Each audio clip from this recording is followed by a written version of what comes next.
Bismillahirrahmanirrahim. Assalamualaikum warahmatullahi wabarakatuh. Alhamdulillahi rabbil alamin. Wa bihi nasta'inu ala umuri dunya waddin. Wassalatu wassalamu ala asyrafil anbiya'i wal mursalin Nabiyyina Muhammadin wa ala alihi wa sahbihi ajma'in. Allahumma 'allimna ma yanfa'una wa zidna 'ilman wa 'amala. Allahumma amin. Para jemaah yang semoga senantiasa mendapatkan curahan rahmat dan berkah dari Allah Subhanahu wa taala. Alhamdulillah, kembali lisan kita mengucap rasa syukur kepada Allah Subhanahu wa taala atas limpahan rahmat dan taufiknya serta hidayahnya, sehingga di tengah kesibukan kita, di tengah urusan dunia kita, kita masih menyempatkan diri untuk berjalan menuju salah satu rumah dari rumah-rumahnya untuk mempelajari ayat-ayatnya, mempelajari sunnah-sunnah Rasulnya, sehingga semoga dengan dimudahkannya langkah kaki kita menuju majelis ilmu menjadi pertanda dimudahkan langkah kaki kita di akhirat nanti menuju surga Allah Subhanahu wa taala. Para jemaah yang dirahmati oleh Allah Subhanahu wa taala, masih ada sedikit pembahasan yang tertinggal di hadis yang kemarin, yaitu pada hadis yang ke-36 tentang jawami'ul khair, tentang kumpulan-kumpulan kebaikan. Sudah kita bahas hadis yang cukup panjang, kita baca sekali lagi. An Nabi Hurairah radhiyallahu anhu, anin Nabi sallallahu alaihi wasallam qala, man naffasa an mu'minin kurbatan min kurabid dunya naffasallahu anhu kurbatan min kurabi yaumil qiyamah. وَمَنْ يَسَّرَ عَلَى مُعْسِرٍ يَسَّرَ اللَّهُ عَلَيْهِ فِي الدُّنْيَا وَالْآخِرَةِ وَمَنْ سَتَرَ مُسْلِمًا سَتَرَهُ اللَّهُ فِي الدُّنْيا وَالْآخِرَةِ وَاللَّهُ فِي عَوْنِ الْعَبْدِ مَا كَانَ الْعَبْدُ فِي عَوْنِ أَخِيهِ وَمَنْ سَلَكَ طَرِيقًا يَلْتَمِسُ فِيهِ عِلْمًا سَهَلَ اللَّهُ لَهُ بِهِ طَرِيقًا إِلَى الْجَنَّةِ. Sampai sini hadis ini sudah kita bahas. Tinggal potongan terakhirnya. Wa majtama'a qaumun fi baitin min buyutillah, dan tidaklah sekelompok kaum berkumpul dalam salah satu rumah dari rumah-rumah Allah Subhanahu wa taala, yatluna kitab Allah, yang mereka itu membaca firman Allah Subhanahu wa taala, yaitu Al-Qur'an, wa yatadarasunahu bainahum, dan saling mempelajari di antara mereka. Illa nazalat alaihimus sakinah, kecuali sakinah, ketenangan Allah turun atas mereka. Wa ghasyiyatumur rahmah, dan rahmat Allah meliputi mereka. Wa hafathumul malaikah, dan malaikat meliputi mereka. Wa dzakarahumullahu fi man 'indah, dan Allah Subhanahu wa taala menyebutnya di sisinya. Wa man bataa bihi 'amaluhu lam yusri' bihi nasabuhu, dan barang siapa yang lambat amal perbuatannya, maka nasabnya tidak akan bisa membantunya. Potongan terakhir ini akan kita bahas insyaallah tentang berkumpulnya suatu kaum di rumah Allah Subhanahu wa taala. Acaranya apa berkumpul ini? Apakah kumpulan ini dalam rangka arisan di masjid? Ternyata tidak. Apakah dalam rangka mabar karena masjid ada wifi-nya? Tidak juga. Apakah karena main karambol? Enggak juga ya. Apakah karena ghibah? Tidak juga. Bukan juga untuk acara-acara yang lain, tapi tidaklah mereka berkumpul kecuali berkumpulnya adalah untuk yatluna kitab Allah, membaca Al-Quran, membaca kitab Allah, firman yang Allah turunkan kepada Rasulullah sallallahu alaihi wasallam melalui malaikat Jibril. Kemudian tidak hanya membaca, mereka juga saling mempelajari di antara mereka. Tadarasa yatadarasu. Itu artinya saling belajar, mempelajari. Jadi tadarus itu bukan hanya sekedar membaca saja, tapi mempelajari juga, menghayati ayat-ayat Allah Subhanahu wa taala, mempelajari tafsirnya, dan kemudian saling menasihati terhadap kandungan ayat yang dibaca. Baik, di sini menunjukkan yang pertama para jamaah sekalian, keutamaan berzikir kepada Allah Subhanahu wa taala.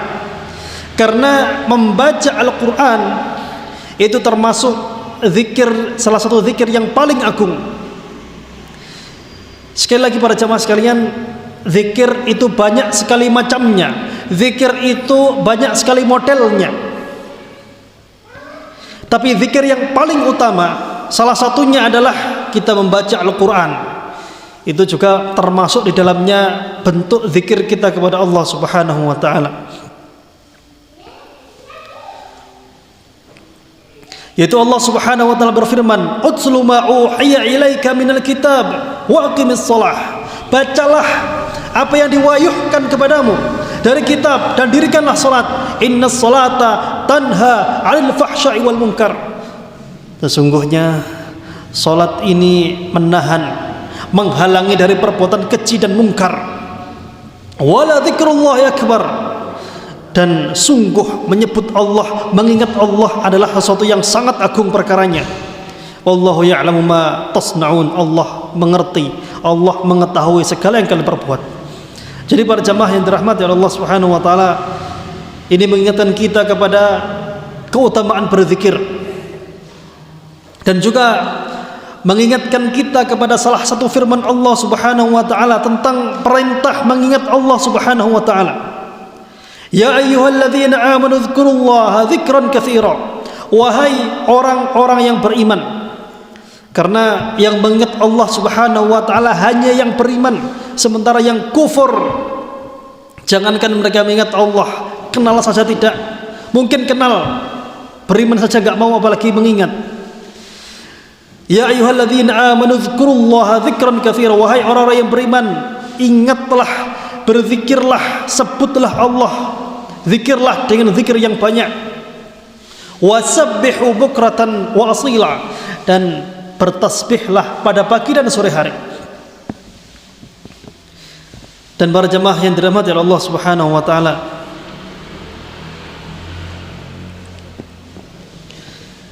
Al-Quran ini adalah salah satu wasilah kita semuanya untuk berzikir kepada Allah Subhanahu wa taala.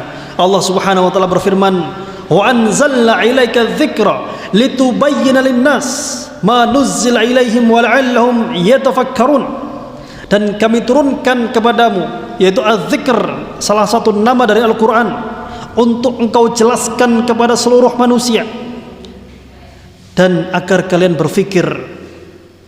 In huwa illa dzikru wa Qur'anun mubin. Tidaklah dia hanya kecuali pengingat dan Quran yang jelas. Dan juga Allah telah memudahkan Al-Quran untuk dihafalkan. Kita lihat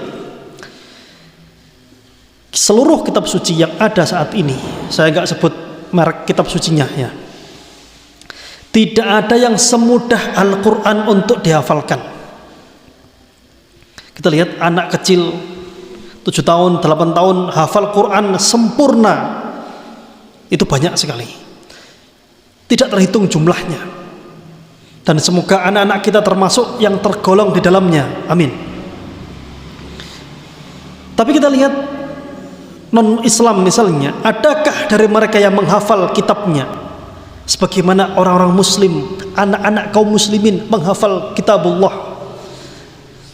Ya mungkin 1-2 ada, mungkin, tapi sangat-sangat jarang sekali. Dan Quran ini sangat-sangat gampang untuk diingat, karena Allah sudah berjanji, walaqad yassarnal qur'ana lidzikri fahal mim muddakir. Sungguh telah kami mudahkan Al-Quran ini untuk diingat, maka adakah orang yang mau mengingatnya? Ini janji Allah Subhanahu wa ta'ala kepada seluruh umat manusia, bukan hanya untuk orang Arab, tapi semuanya. Itu yang pertama, bahwasannya Al-Quran, membaca Quran adalah termasuk zikir kepada Allah Subhanahu wa Ta'ala, dan juga salah satu zikir yang terbaik adalah kita membaca Al-Quran. Dan lebih bagus lagi kalau kita membaca Al-Quran sambil memahami maknanya. Tidak harus, ya sebenarnya bukan tidak harus ya, lebih utama kalau memang memahami seluruhnya. Tapi kalau misalnya dalam rangka belajar kita paham 1-2 kata, alhamdulillah. Minimal di sini semuanya kita paham beberapa kata di dalam Al-Quran. Misalnya Allah terulang ribuan kali dalam Al-Quran. Kemudian juga misalnya Rabb, kemudian ya ayyuhalladzina amanu, itu sangat-sangat banyak sekali terulang di dalam Al-Quran. Sedikit-sedikit kita harus belajar. Baik, yang selanjutnya adalah imaratul masjid, yaitu menghidupkan atau memakmurkan masjid. Memakmurkan masjid itu dengan majelis-majelis ilmu seperti yang kita laksanakan saat ini. Memakmurkan masjid dengan membaca Quran, memakmurkan masjid dengan mengajarkan ilmu, dengan ibadah, sholat sunnah, sholat wajib. Banyak masjid yang tutup jam berapa? Rata-rata itu masjid jam 8 tutup. Ya mungkin kita tidak seuzon ya, mungkin kalau jam 9 masih buka, kotak amalnya hilang. Sering ya masjid kotak amalnya hilang gitu. Makanya masjid-masjid sekarang itu kalau mau infak pakai QRIS. Di sini ada QRIS-nya? Oh belum berarti ya, nanti dibikin ya. Jadi apa namanya, infaknya nanti tidak pakai kotak lagi ya, seperti itu enggak ya, pakai QRIS gitu, lebih modern. Nah, ya mungkin kalau di masjid dikunci di luar jam itu mungkin karena faktor keamanan ya. Cuma seringkali orang lupa bahwasannya masjid setelah Ramadan tetap buka. Masjid di bulan Ramadan, terutama 10 hari terakhir, itu sangat-sangat ramai. Orang itikaf, orang ibadah, masjid buka 24 jam. Setelah Ramadan, kabar gembiranya masjid tetap buka. Mungkin orang ngira tutup gitu ya, sehingga nggak dikunjungi lagi. Nah, memakmurkan masjid itu dengan ibadah, dengan mempelajari ilmu, dengan baca Quran dan lain sebagainya, bukan dengan joget-joget ya. Ada video ya di medsos di masjid itu ya, saya nggak sebut siapa atau siapa ya, nanti silakan dicari sendiri ya. Orang-orang itu berkumpul di pinggir-pinggir gitu, tengah-tengahnya 2 orang 3 orang joget gitu ya. Silakan dicari sendiri siapa gitu ya. Joget-joget di masjid, nggak punya malu. Di masjid buat apa? Joget. Zaman saya kecil itu anak kecil lari di masjid saja dimarahi, apalagi ini buat joget. Juga bukan buat nyanyi-nyanyian, acara seperti rame-ramean yang selain, ya tahu sendirilah apa, saya gak sebutkan ya, silakan dipikirkan sendiri. Acara rame-ramean yang seperti itu pokoknya ya, yang seperti itu. Nanti kalau salah sebut bahaya nanti ya. Pokoknya acara rame-rame, nyanyi-nyanyi dan lain sebagainya, itu bukan termasuk memakmurkan apa? Masjid. Jadi memakmurkan masjid itu adalah sebagaimana firman Allah Subhanahu wa taala, fi buyutin adzinallah an turfa'a wa yudhkara fiha ismuh. Di dalam rumah-rumah yang Allah mengizinkan untuk diangkat dan disebutkan namanya. Jadi dengan ibadah kepada Allah Subhanahu wa taala. Kemudian di ayat selanjutnya, rijalun la tulhihim tijaratun wala bai'un an dzikrillahi wa iqamis salati wa ita'iz zakah. Laki-laki yang tidak memalingkan mereka perniagaan perdagangan dari mengingat Allah Subhanahu wa taala dan mendirikan salat. Jadi yang dipuji Allah Subhanahu wa taala bukan cuma orang-orang yang ada di masjid, orang-orang di pasar. Kemudian ketika waktu sholat mereka sholat, ketika ibadah mereka ibadah, itu juga dipuji. Orang-orang yang berbisnis, orang-orang yang bekerja dan amanah dalam pekerjaannya, itu juga dipuji oleh Allah Subhanahu wa taala. Tidak hanya di masjid saja, di semua tempat, di semua bidang pekerjaan, selama dia amanah, ketika bekerja dan menunaikan hak Allah Subhanahu wa taala pada waktunya, maka Allah memuji mereka. Dan sebagai seorang muslim itu lebih utama apa? Dan wajib bekerja. Seringkali orang itu berlindung membenarkan kemalasannya dengan ucapan apa? Wis gak apa-apa, gak sukses di dunia, mending sukses di akhirat. Aslinya malas orangnya itu. Berlindung dengan ucapan seperti ini untuk pembenaran. Tapi sifatnya apa? Malas. Gitu ya. Wis gak apa-apa, gak duwe duit ya wis, sing penting uripe bahagia ngono. Aslinya ya pengen gepeki wong. Cuma jadi seperti itu ya. Baik.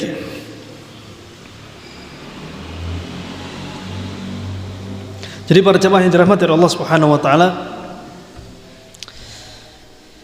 memakmurkan masjid adalah dengan cara apa? Dengan cara beribadah kepada Allah Subhanahu wa taala. Tidak mesti harus selalu dengan biaya yang besar seperti tabligh akbar dan sebagainya, enggak pasti. Kita lihat ya, misalnya ketika sholat Idul Fitri, Idul Adha atau sholat Jumat. Sholat Jumat itu rata-rata masjid penuh. Masjid penuh ketika Idul Fitri, Idul Adha, sholat Jumat itu masih agak terlalu sih. Bayangkan kalau setiap harinya 5 waktu penuhnya masjid itu seperti penuhnya dia ketika sholat Jumat atau Idul Adha, Idul Fitri. Bahkan banyak kaum muslimin yang tidak sholat kecuali sholat Idul Fitri, Idul Adha. Baik. Adapun hadis Nabi SAW yang membahas tentang keutamaan zikir kepada Allah Subhanahu wa taala sangat banyak sekali. Terutama zikir membaca Al-Qur'an ini. Rasulullah SAW bersabda dalam sebuah hadis yang diriwayatkan oleh Imam Tirmidzi, "Man qara'a harfan min kitabillah falahu bihi hasanatun wal hasanatu bi 'asyri amsalha." Barang siapa membaca satu huruf dari Al-Quran, maka mendapatkan satu kebaikan, dan satu kebaikan dikalikan 10. Wala aqul alif lam mim harfun, walakin alifun harfun, walamun harfun, wa mimun harfun. Saya tidak mengatakan, kata Rasulullah SAW, alif lam mim itu satu huruf. Jadi alif lam mim tidak dihitung satu huruf, tapi alif satu huruf, lam satu huruf, mim satu huruf, totalnya 1, 2, 3 huruf dikalikan 10, 10, 10, 30 kebaikan. Kemudian bahkan ketika dibacakan Al-Quran, maka hendaklah kita menyimak, mendengarkan. Allah Subhanahu wa taala berfirman, "Wa idza quri'al Qur'anu fastami'u lahu wa ansitu la'allakum turhamun." Dan jika dibacakan atas kalian Al-Quran, maka dengarkanlah dan diamlah agar kalian mendapatkan rahmat.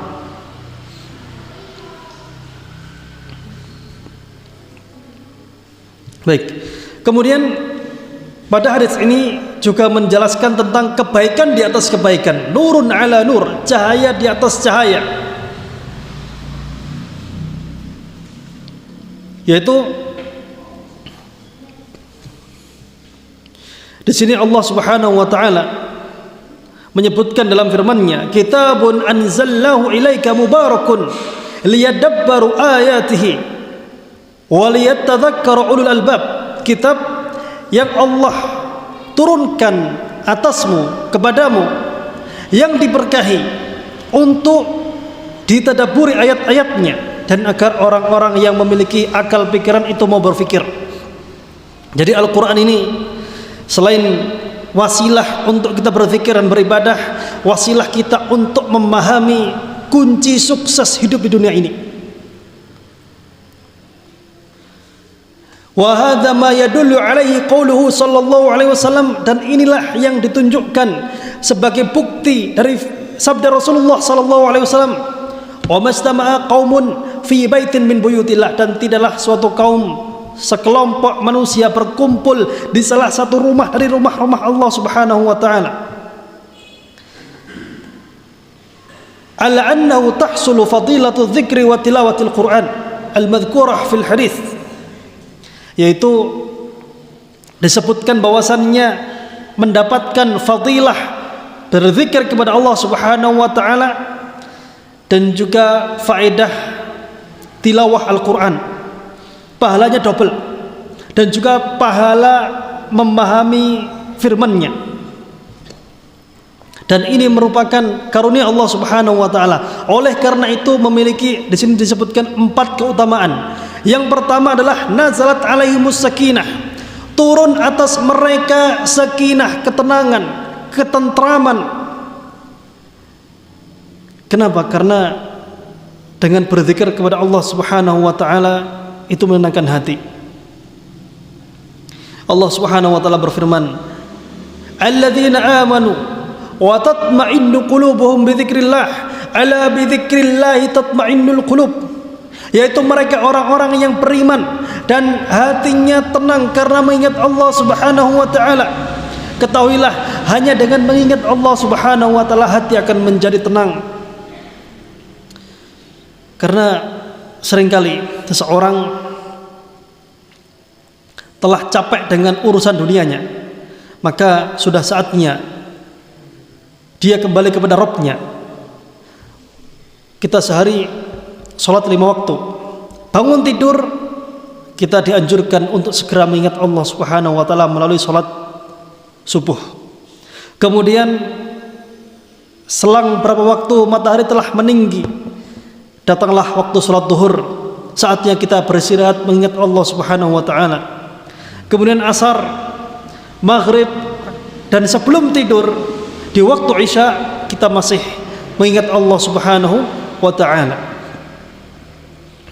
Wal khasaratu kullal khasarah liulaika alladzina khawat qulubuhum wa ghafilu anillahi taala wa dzikrihi. Dan kerugianlah seluruh kerugian yang sangat besar bagi mereka-mereka yang kosong hatinya dan lalai dari mengingat Allah Subhanahu wa taala. Fa'ashu fi maqtin wa karbin wa daya'in fi dunyahum. Dan mereka hidup pada murka, pada musibah, pada kesulitan pada urusan dunia mereka. Wa kana lahumul halak wal khulud fi jahannam fi ukhrahum. Dan mereka di dunia sengsara, di akhirat juga mendapatkan azab. Sebagaimana firman Allah Subhanahu wa taala, "Wa man a'rada 'an dzikri fa inna lahu ma'isyatan dhanka wa nahsyuruhu yaumal qiyamati a'ma." Barang siapa yang berpaling dari mengingat Allah Subhanahu wa taala, maka dia akan mendapatkan kehidupan dunia yang sempit dan akan bangkit di hari kiamat dalam kondisi buta. Maka dari itu para jamaah sekalian, dalam ayat yang lain Allah memuji orang-orang yang alladzina yadhkurunallaha qiyaman wa qu'udan wa ala junubihim. Mereka yang mengingat Allah Subhanahu wa taala dalam kondisi berdiri, dalam kondisi duduk, dan juga dalam pembaringan-pembaringan mereka. Juga Allah Subhanahu wa taala berfirman, "Fawailul lil qasiyati qulubuhum min dzikrillah, ulaika fi dhalalim mubin." Maka sungguh rugilah, sungguh celakalah orang-orang yang keras hatinya, lalai, tidak mau mengingat Allah Subhanahu wa taala. Mereka-mereka lah orang yang berada dalam kesesatan yang nyata. Itu yang pertama, hati kita menjadi tenang dengan mengingat Allah Subhanahu wa taala. Ya memang seringkali ya manusiawi lah ya. Terkadang kita lupa, manusiawi. Seringkali ketika kita mendapatkan kenikmatan, kita agak lalai. Kita merasa bahwasannya kitalah yang hebat, kitalah yang punya segalanya. Contoh, ketika mendapatkan prestasi di sekolah zaman dulu, masih sekolah ya, ranking 1, kita merasa hebat, kitalah yang pinter. Padahal Allah lah yang memudahkan urusan kita. Ketika kita sukses dalam membangun suatu usaha, kita merasa punya segalanya, punya skillnya, punya semua kehebatan yang ada. Padahal itu bukan soal tentang kita hebat atau jago, tapi Allah lah yang memudahkan urusan kita. Oleh karena itu seringkali kita menyebutkan dalam zikir kita, la haula wala quwwata illa billah. Tiada daya dan tiada upaya, tiada kekuatan kecuali dengan izin Allah Subhanahu wa taala. Jangankan untuk berbuat sesuatu, nafas kita saja yang kita hirup setiap detiknya, kita nggak akan mampu bernafas kecuali dengan izin Allah Subhanahu wa taala. Darah kita nggak akan mengalir kecuali dengan izin Allah Subhanahu wa taala. Jantung kita nggak akan berdetak kecuali dengan izin Allah Subhanahu wa taala.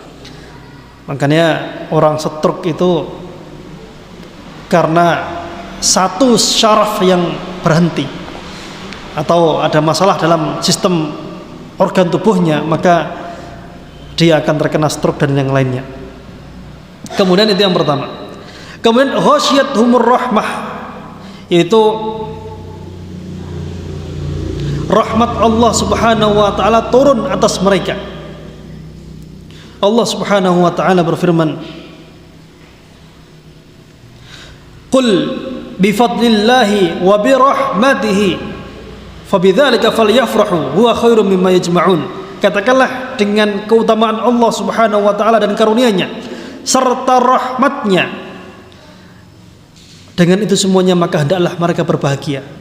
Itu lebih baik daripada apa-apa yang mereka kumpulkan.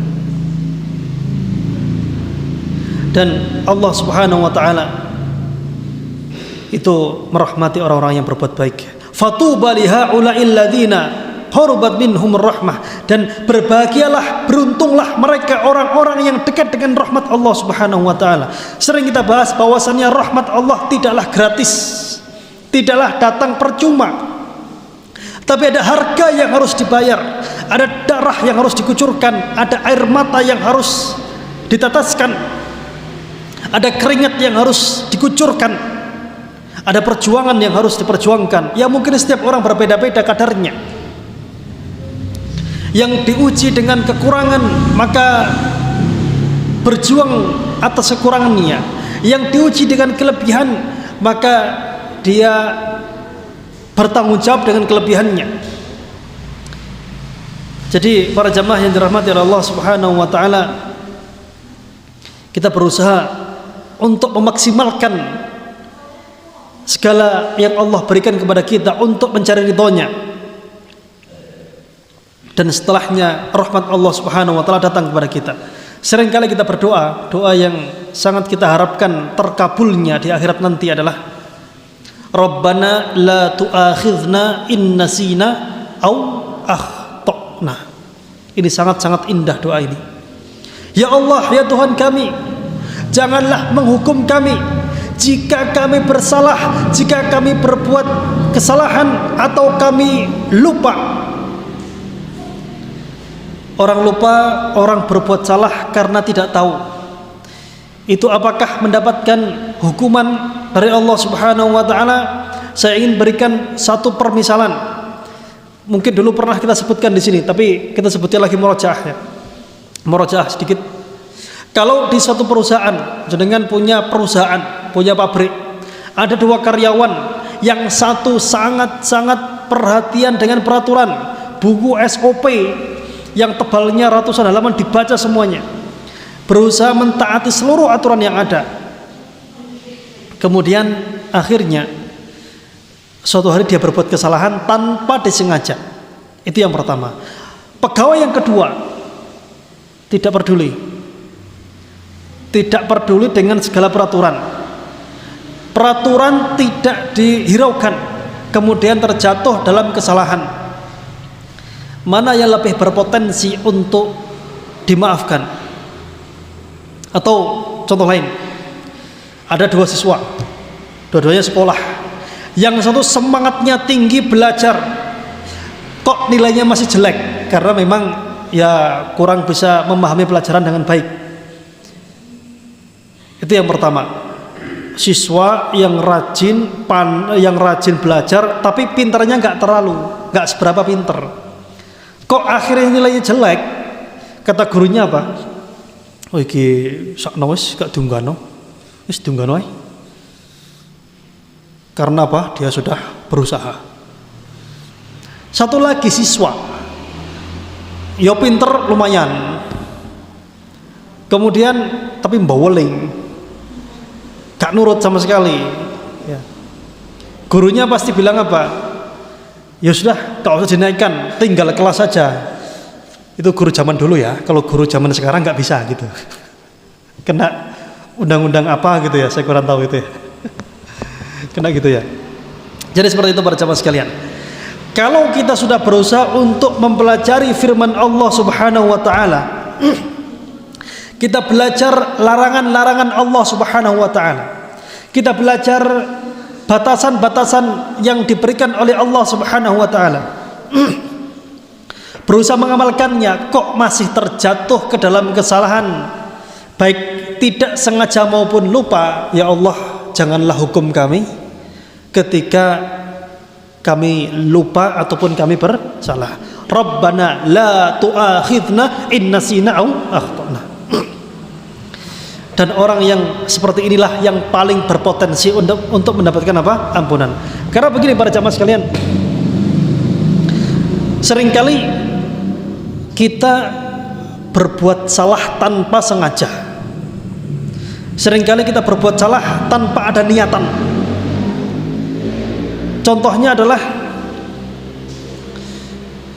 misalnya kerja capek sampai jam 3 malam karena ada suatu kebutuhan yang harus dipenuhi, atau misalnya menjaga keluarga yang sakit nggak bisa tidur sampai jam 2 malam, jam 3 malam, akhirnya baru bisa tidur jam 3 malam setelah ngantuk berat yang kuat, kok bangun-bangun jam 10 siang lewat waktu sholat subuh. Rabbana la tu'akhidna in nasina aw akhtana. Ya Allah, jangan hukum kami ya Allah jika kami berbuat salah maupun tidak sengaja. Seringkali seperti itu. Kalau gak percaya kita sering berbuat salah, coba bapak-bapak tanya kepada istrinya, Dek, saya itu pernah berbuat salah sama sampeyan tadi. Pasti istrinya bilang apa? Ya wakeh mas, gayamu gua ya barang mas ini. Gitu ya. Jadi begitu para jemaah yang dirahmati Allah Subhanahu wa taala. Allah juga berfirman, qala 'adzabi usibu bihi man asya wa rahmati wasi'at kulla syai'in. Azabku aku menimpakannya kepada siapapun yang aku kehendaki. Tentunya yang Allah kehendaki adalah orang-orang yang terhalangi dari kebaikan karena kerasnya hati mereka. Wa rahmati wasi'at kulla syai', dan rahmatku meliputi segala sesuatu. Jadi para jamaah yang dirahmati Allah Subhanahu wa taala, orang-orang yang ada sebagian orang yang dimudahkan untuk berbuat kebaikan, ada sebagian yang lain dimudahkan dalam berbuat kejelekan. Apakah ini otomatis atau memang akibat dari perbuatan mereka sendiri? Kira-kira yang mana? Random gitu ya. Orang masuk neraka, orang masuk surga itu random atau karena memang ada yang diusahakan di situ? Jadi sekali lagi para jamaah, masuk surga, masuk neraka itu tidak random. Random itu apa ya? Random itu acak gitu ya. Kayak kita ujian zaman dulu, ABC-an ya, nggak tahu jawabannya, acak gini A, B, C, D gitu ya. Tidak seperti itu. Orang masuk surga neraka itu ada usaha yang diupayakan. Orang masuk neraka itu ada kewajiban yang dinilaikan, ada larangan yang dikerjakan. Sehingga kita lihat sebagian orang yang harusnya kita iri sama mereka, orang-orang yang dimudahkan untuk berbuat kebaikan. Kalau mau infak 100.000 nyoh gitu ya. Tetangganya bangun rumah, ayo tak bantu sama tenaga, gratis. Kemudian lagi orang yang suka nolong temannya, tetangganya sakit, ayo saya tunggu di rumah sakit biar keluargamu menyelesaikan urusan yang lain.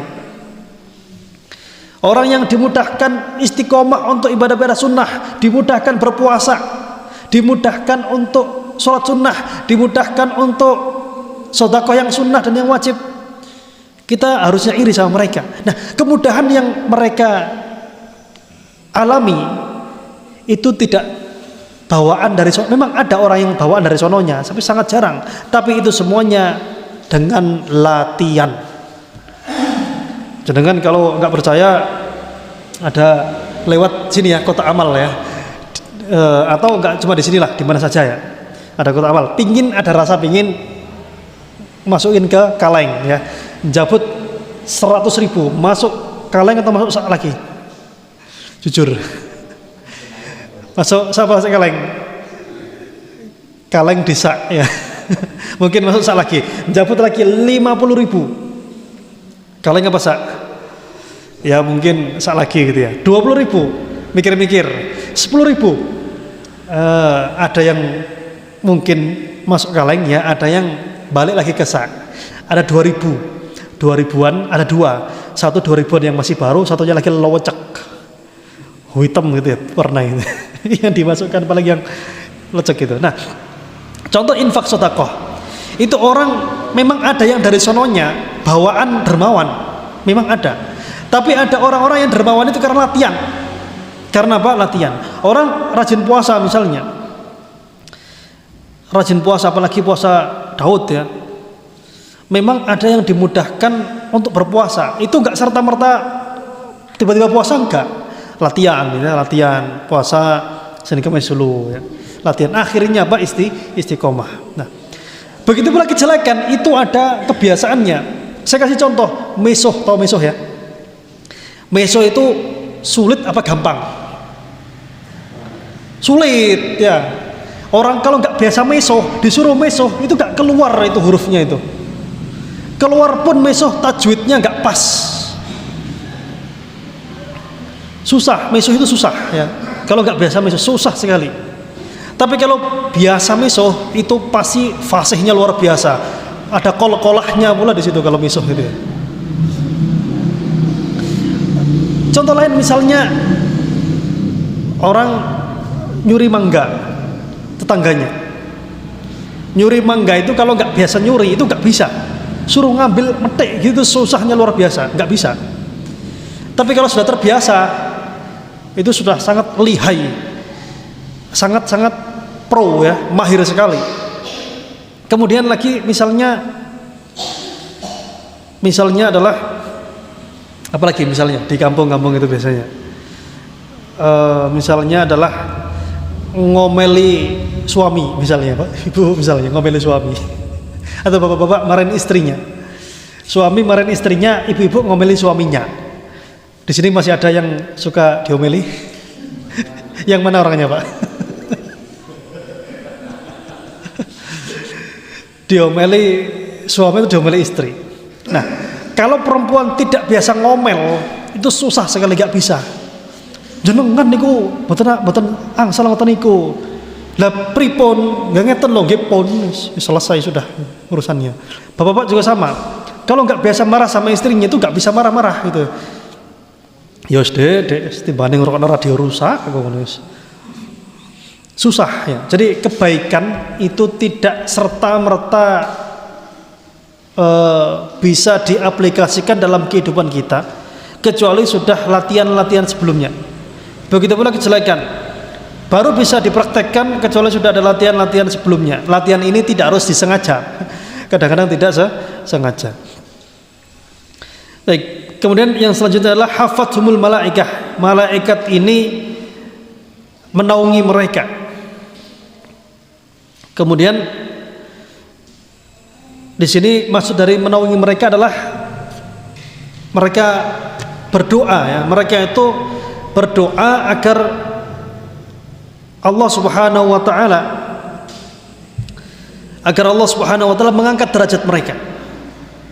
Jadi itulah malaikat pun ikut apa? Ikut mendoakan. Bahkan orang yang menuntut ilmu dan mengajarkan ilmu itu dimohonkan ampun bahkan sampai hiu yang ada di lautan. Kemudian yang terakhir, dzakarallahu fi man indah. Allah Subhanahu wa taala itu menyebutkan sang hamba di hadapan makhluk-makhluknya. Allah Subhanahu wa taala berfirman, "Fadhkuruni adzkurkum," maka ingatlah aku akan mengingat kalian. "Washkuruli wala takfurun," dan juga bersyukurlah kepadaku dan janganlah kalian berbuat kufur.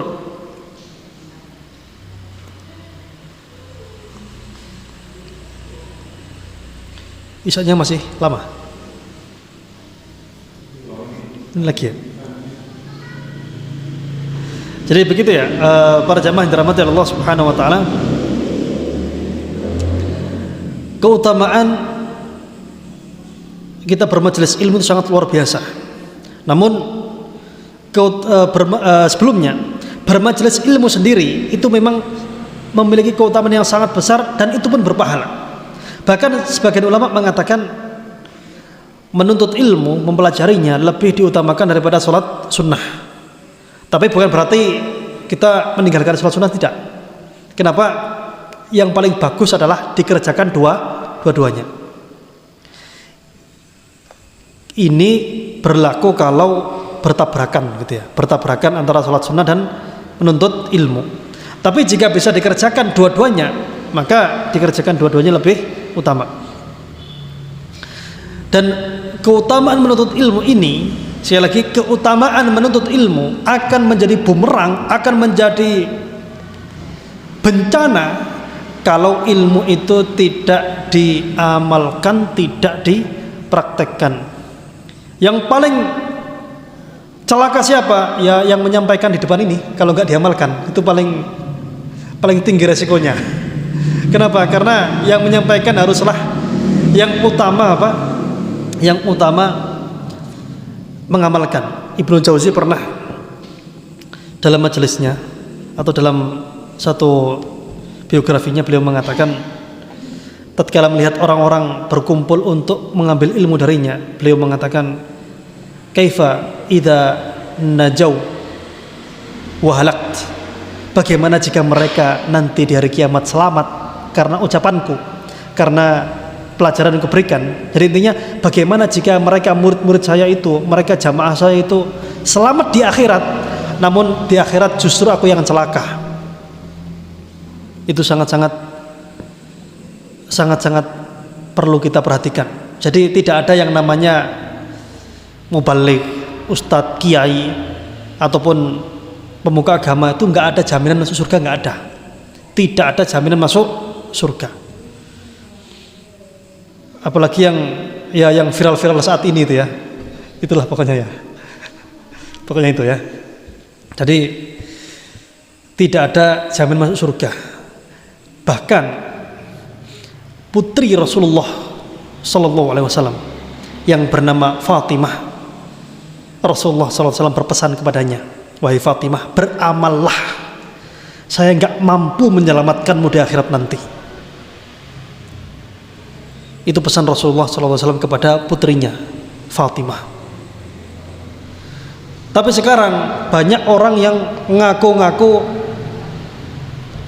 punya kunci surga, yang katanya bisa bikin perjanjian dengan malaikat katanya, yang katanya bisa bahasa malaikat, bahasa semut juga ya. Kalau zaman dulu orang itu baru bisa ceramah ngaji, bisa naik mimbar kalau belajar bahasa Arab, itu syarat mutlak. Kalau zaman sekarang bahasa semut pun bisa buat ceramah. Ya itu semakin akhir zaman semakin aneh-aneh ya. Jadi tidak ada, sekali lagi, tidak ada istilahnya pemuka agama atau seorang yang ditokohkan ustadz, kiai dan lain sebagainya itu jamin surga, tidak ada. Saya teringat seorang ulama ya, ulama yang sangat berilmu di Timur Tengah sana, namanya saya lupa. Beliau ini seringkali berdebat melawan orang-orang ateis, dan beliau menulis sebuah kitab yang sangat luar biasa bagus, yang banyak menyadarkan orang-orang yang tersesat, yang tadinya ateis, yang tadinya kufur, akhirnya masuk Islam, akhirnya bertobat. Sehingga para ulama mengatakan apa? Sungguh si fulan ini telah membeli surga dari kitabnya, karena sangat bermanfaat sekali. Namun pada akhirnya justru sang alim inilah yang murtad, keluar dari agamanya, padahal sebelumnya dia adalah seorang ulama. Juga di zaman sahabat, saya agak lupa namanya, Ini masyhur sekali, sangat-sangat terkenal di kitab-kitab sejarah. Ketika perang melawan orang-orang Romawi, orang-orang Romawi itu sengaja memajang perempuan-perempuan yang cantik di luaran sana untuk menggoyangkan niat juang para sahabat, para tabi'in. Nah, salah satu tentara pasukan muslim, salah satu tentara pasukan muslim, entah sepertinya bukan sahabat ya, atau sahabat saya lupa ya, yang tahu silakan tuliskan di kolom komentar ya, nanti di YouTube ini ya, silakan di komentar di bawah ya. Ada seorang pasukan kaum muslimin yang melihat perempuan yang sangat cantik ya, perempuan Romawi ya, sangat-sangat cantik gitu ya. Kemudian akhirnya dia berbelok ya, si perempuan mau dinikahi tidak mau dinikahi kecuali dia murtad, pindah agamanya. Padahal si laki-laki ini menghafal Quran. Ya begitulah fitnah wanita, sangat berat bagi kaum laki-laki. Akhirnya dia menukar agamanya, menukar keimanannya agar bisa menikahi si wanita tersebut ya, dan dia akhirnya nikah dengan si perempuan ini dan murtad jadi orang Romawi ya. Dan di akhir hayatnya Quran yang dihafal lupa semuanya, hilang semuanya, kecuali ayat tentang ancaman bagi orang-orang yang menukar agamanya dengan kehidupan dunianya. Jadi para jemaah sekalian, kita nggak tahu akhir hidup kita seperti apa, kita nggak tahu sama sekali. Yang berita-berita akhir-akhir ini juga saya mendapati ada seorang nenek tua ya yang terkenal di Indonesia. Kalau dilihat di Google pasti tahu orangnya ya. Saya nggak sebutkan di sini. Dia di akhir usianya malah murtad, keluar dari agama Islam, masuk ke agama yang lain. Ya salah satu orang politik lah. Orang politik. Ya cukup terkenal lah. Kalau saya sebutkan masih tahu di sini. Jadi kita berdoa dalam salat kita sehari 17 kali, ihdinas siratal mustaqim, adalah tujuannya untuk agar kita ditetapkan oleh Allah Subhanahu wa taala di atas jalan yang lurus. Kita nggak tahu ya, pagi masih beriman, ada orang-orang itu di akhir zaman nanti itu yusbihu mu'minan wa yumsi kafiran. Paginya masih beriman, sore hari sudah kufur. Au yumsi mu'minan wa yusbihu kafiran, atau ketika waktu malam dia masih mukmin, paginya sudah kufur. Terutama kita di akhir zaman ini. Makanya para jamaah sekalian, hati-hatilah terhadap syubhat, kerancuan pikiran, racun-racun yang bisa mencuci dan mempengaruhi otak kita. Orang-orang yang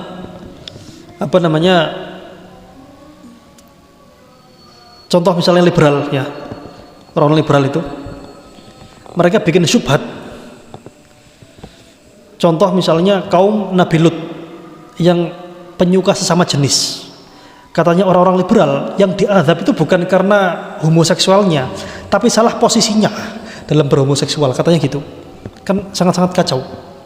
Bahkan dosen filsafat itu saya mendapati banyak sekali errornya ya. Alfil ya. Tahu ya alfil? Apa artinya alfil? Gajah ya. Penyerangan Abraha dengan pasukan gajahnya ke Mekah. Katanya dosen-dosen liberal itu nggak mesti gajah, itu bisa jadi ayam, bisa jadi kambing. Sangat aneh dan lucu ya. Baik, demikian para jamaah yang dirahmati Allah Subhanahu wa taala. Ini adalah nasihat untuk diri saya pribadi sebenarnya. Nasihat untuk kami sendiri, dan juga kita di sini saling menasihati. Semoga apa yang kita pelajari pada malam hari ini bermanfaat. Oh ya, sedikit lagi, lupa ini ya. Wa man bata'a bihi 'amaluhu lam yusri' bihi nasabuhu. Sedikit ya. Barang siapa yang lambat amal perbuatannya, maka nasabnya enggak akan mampu mengejar. Misalnya ini anaknya orang yang soleh luar biasa, anaknya Nabi misalnya. Kita lihat Nabi Nuh alaihissalam punya anak yang namanya konon katanya Kan'an. yang dipinta untuk ayo naik ke kapal, nak, kamu naik ke kapal sini. Apa kata anaknya? Sa'awi ila jabalin ya'simuni minal ma'. Enggak, bapak saya maunya lari ke gunung untuk berlindung dari air. Fahala bainahumal mawju fakana minal mughraqin. Akhirnya antara Nabi Nuh dan anaknya ada ombak yang besar dan anaknya termasuk orang-orang yang tenggelam. Jadi tidak ada namanya privilege. Nasabnya mulia tapi anaknya durhaka, maka tidak akan bisa ngejar amalannya. Contoh lain, bapaknya durhaka, anaknya soleh. Nabi Ibrahim punya bapak namanya siapa? Azar, pembuat patung. Dan bapaknya tidak mau beriman kepada Allah Subhanahu wa ta'ala. Ya sudah, akhirnya bapaknya celaka, Nabi Ibrahim menjadi orang yang paling mulia. Contoh lain misalnya, tidak harus nasab ke bawah, misalnya ke samping. Misalnya Nabi SAW itu punya paman yang diancam, disebutkan namanya di dalam Al-Quran, yaitu namanya Abu Lahab, pamannya sendiri. Yang disebutkan bukan Abu Jahal, tapi Abu Lahab, pamannya sendiri. Orang yang pertama memusuhi dakwah Nabi ketika Nabi mengumpulkan orang-orang di sekitar gunung untuk memberikan mereka peringatan. Kemudian juga banyak ya, kalau itu saja para nabi, kalau para nabi saja punya anak-anaknya nggak mau bekerja keras dalam beribadah dan mendekatkan diri kepada Allah Subhanahu wa ta'ala, maka nasabnya nggak akan berguna. Sekali lagi, orang soleh, sesoleh apapun dia, bahkan nabi sekalipun, itu tidak akan mampu untuk menyelamatkannya kalau dia sendiri tidak mau berusaha. Gak cuma anak, istri pun seperti itu. Istrinya Nabi Lut misalnya, dan istrinya Nabi Nuh, itu Allah berikan perumpamaan orang-orang yang kufur. Wa daraballahu mathalan lil ladzina kafaru imra'ata Nuh wa imra'ata Lut. Allah berikan permisalan orang-orang yang kufur itu seperti istrinya Nabi Nuh dan Nabi Lut. Istrinya Nabi Lut itu mendukung LGBT.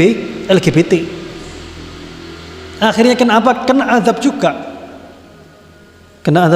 Jadi tidak boleh kita berbangga-bangga dengan nasab, karena di akhirat nanti itu sudah nggak berguna sama sekali.